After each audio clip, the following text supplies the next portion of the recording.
Hello humans, it's just Martine, and today we're going to be going over my March 2023 reading stats. Last month in my reading stats video, I made some lofty claims that I absolutely did not meet because reading middle grade took over a large part of this month. So instead of being upset with myself about it, I just enjoyed the ride and said, you know what, it's middle grade March. So you will see that reflected in my statistics, but no shame. It is March 31st today, but I'm not gonna finish another book. So we're just gonna sit here and talk about the fact that I read 35 books this month, and my spreadsheet says that's a total of 9,974 pages. But according to Bookly, I read 8,748 pages over a total of 86 hours this month, which, yes, is more than 10 hours less than I read in the month of February, which you'll note has 3 less days, but that's on that. It's actually probably because I didn't do a single 24 and 48 hour reading vlog this month, so that's probably where those hours went. That page count per day, according to my spreadsheet, breaks down to an average of 321.74 pages per day, which is about 7 pages less per day than last month. That meant that the average page count of my books was 284.97 short books this month, with my most read genre being adventure, which is how I categorize a lot of kids' books that don't have like a clear delineation. Usually the only ones that end up marked as adventure are my Magic Treehouse reads for the month, but A Series of Unfortunate Events did get that label. That and the fact that March was a 4 Magic Treehouse book month for the read-along meant lots of adventure books. And only 10 of my 35 books had real representation in it. I think that's the part that hurts the most.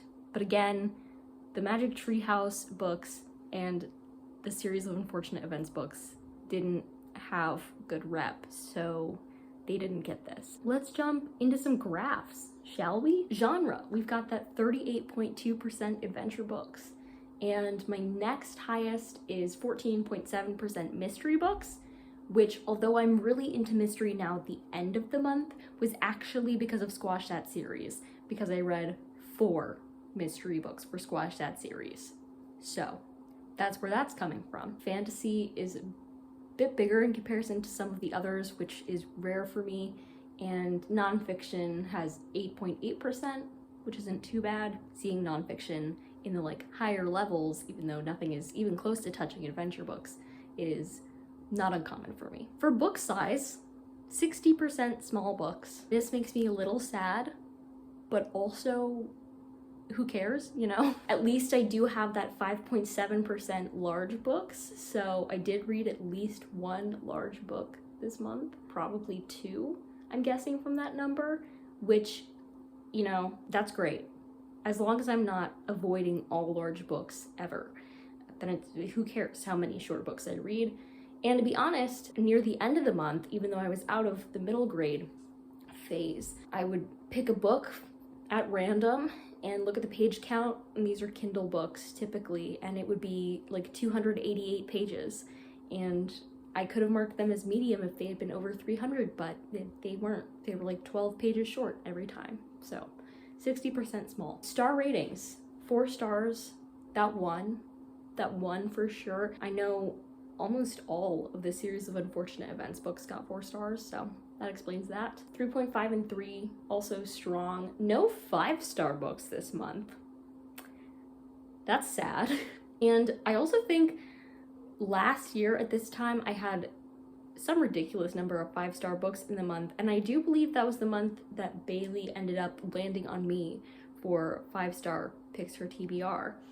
So last year, me at this time of year was reading absolute bangers, and although I really enjoyed a lot of what I read, like I didn't give anything less than 2.5 stars, nothing hit that 5-star mark, so we'll try again in April, I guess. For series versus standalones, yep, 65.7% series, because when I wasn't reading A Series of Unfortunate Events, I had Squash That series, and that also included the Magic Treehouse read-along, so series, you know, they shone this month, really.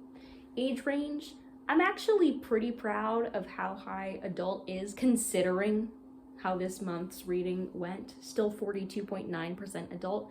So not over 50% like it usually is, but you know, not shabby. 17.1% YA, which I do believe it's a little bigger than last month, but it is lower than my January YA amount. But I think this is my biggest month of children's reads so far this year.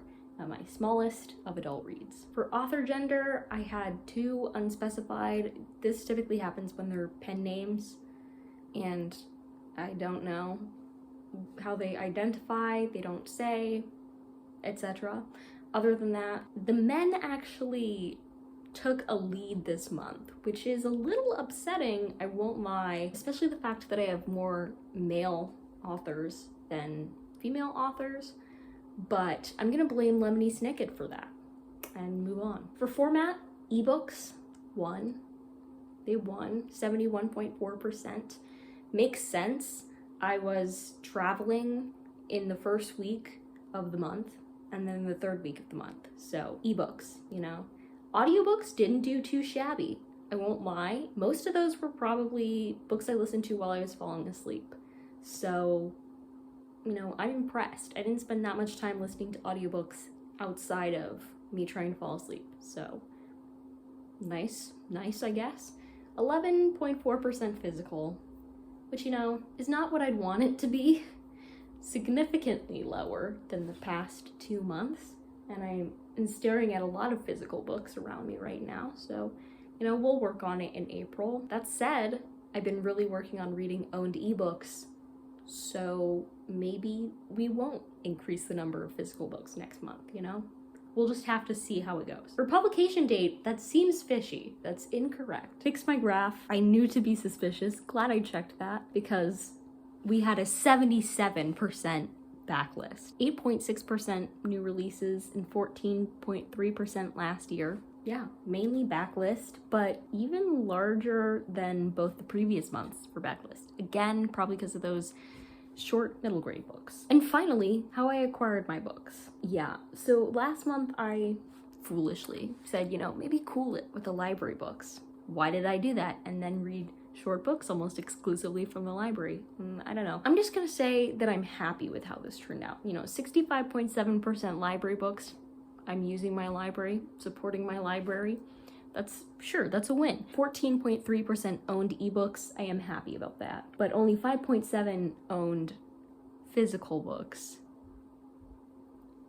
which is what I want to work on next month. Other, 11.4%, that's entirely Magic Treehouse. And then 2.9% at Galley. So maybe I read like 1 book from NetGalley. Aside from that one chart being really wrong and having to fix it, great reading month. I am in a bit of a slumpsy state now, this past week or so, basically since Squash That series ended. So we'll have to see how that carries into my reading for April, but here's to hoping, because I have lots of things, fun things I want to read and do. Readathons I want to participate in, team readathons, so I want to be pulling my weight, you know. But that was my March reading. If you like this video, go ahead and give it a big thumbs up and comment down below. How was your reading month in March? Do you have any fun plans for reading in April? And subscribe for more reading, writing, and college lifestyle content. And until next time, bye humans, bye!